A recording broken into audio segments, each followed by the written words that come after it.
Hello there YouTube, before we get started on this build, I want to wish all of you a happy new year. There will be a lot of new content coming to the channel in 2017, and I hope all of you subscribe and stick around to watch it. Without any further delay, let's get on to the build.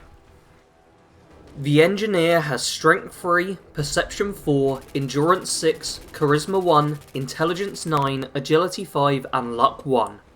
This character doesn't use melee or unarmed, but there are a few strength perks we may want to grab, so a few points are needed in this stat. A Perception of 4 will make it easy for us to reach Demolition Expert once we have the bobblehead. It also increases VATS accuracy, but this isn't going to be something to worry about much with this character. An Endurance of 6 will help toughen out this character. You will have very good armour at the end of this build, but I found that high endurance was necessary if you play on a high difficulty in the early levels. Charisma is lowered to 1, as the engineer isn't concerned with people. He's always preferred spending time around machines instead of humans. A whopping intelligence of 9 will help us level rapidly, and will give us access to any intelligence perk we want once we grab the bobblehead. Agility is at 5 for this character, in order to help him get around the battlefield easier. He doesn't have a tank to stroll about in anymore, so he has to be fast on his feet instead. Luck is bottomed out as we don't really need it for the character, and the points were more useful elsewhere.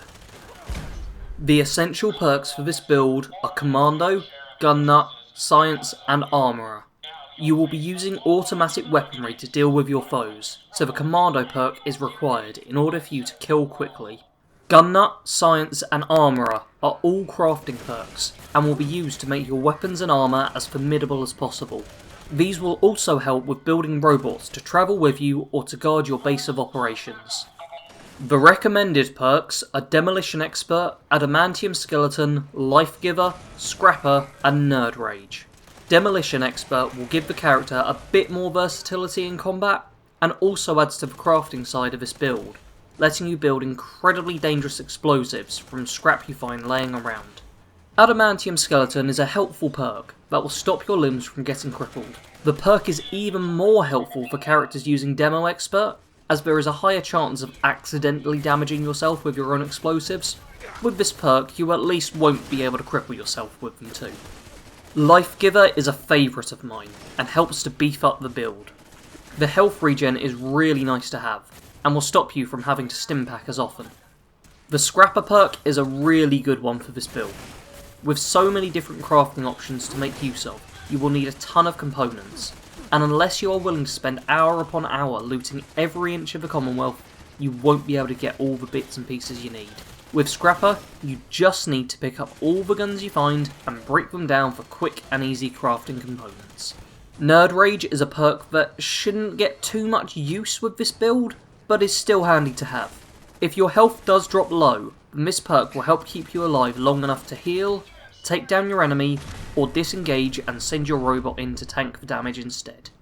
The role-playing perks are Robotics Expert, Blacksmith, Heavy Gunner, and Awareness. Robotics Expert is the most important of these, as you will be travelling around with a robot, so you will probably want to grab at least one rank of a perk in order to open up a bunch more crafting options. It doesn't have all that much use normally, but when going through the Automatron DLC, hacking robots can be invaluable. Blacksmith is here purely to give you additional crafting options.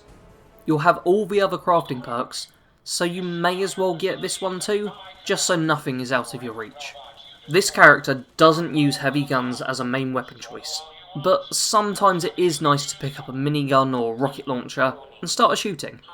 If you want to pack a bit more punch, and turn yourself into more of a walking vehicle, then grab some ranks of this. Finally, Awareness is here to show off how smart the engineer is. He's modified his Pip-Boy to give him info on his enemies, letting him always choose the right weapon for the job. From a young age, the engineer was fascinated with vehicles. His parents were more than happy to let him disassemble his toys and put them back together. This led to him being able to look at any machine and deconstruct it in his mind instantly. As he went through school, he put his focuses on engineering and excelled, going to university and getting a degree in mechanical engineering. After school, he began working in the automotive industry, but with the war against China becoming more prevalent, He then went to working in the defence industry. After a couple of years of building tanks, he was asked to start working in the field, repairing them and working on a way to improve their combat effectiveness. This meant that he had to field test tanks in combat situations. His superiors ensured him that he wasn't in the most dangerous battlefields, but they did need him to get first-hand experience of how the tanks were working in combat, so he was forced to fight in the war. The engineer didn't argue against this, as he was happy to do his duty for his country. But when he experienced a firefight for the first time, he felt fear rush over him. Despite being shielded behind thick metal plating, he felt vulnerable and afraid. As the enemy charged forward, he hadn't realised that the rest of his allies had fallen back towards cover. In a state of panic, he sent the tank forwards instead of back, lumbering forward at full speed towards the approaching enemies. They began to open fire on his tank, deafening the engineer with the amplified sound of bullets impacting against his vehicle.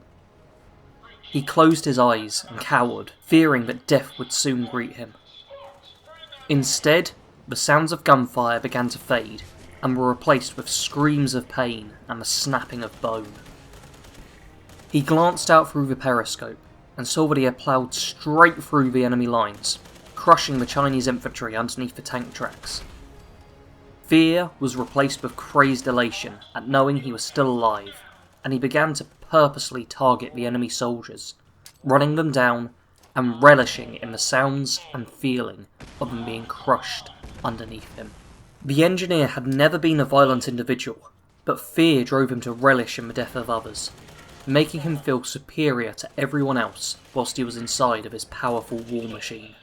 He continued working on improving tanks for the military, and outside of combat he seemed like a perfectly normal individual.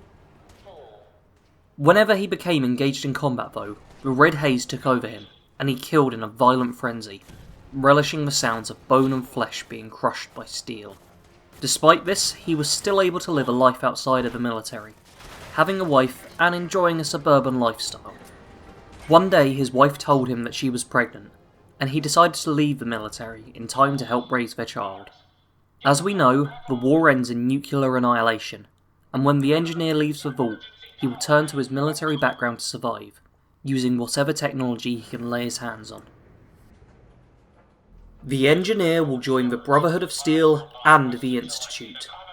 He doesn't care all that much about their goals, and instead helps them out in order to have a chance to play around with all their fancy tech and machines. The choice of which one you ultimately side with, I will leave up to you. But personally, I would probably go with the Brotherhood in the end, but it is a close call.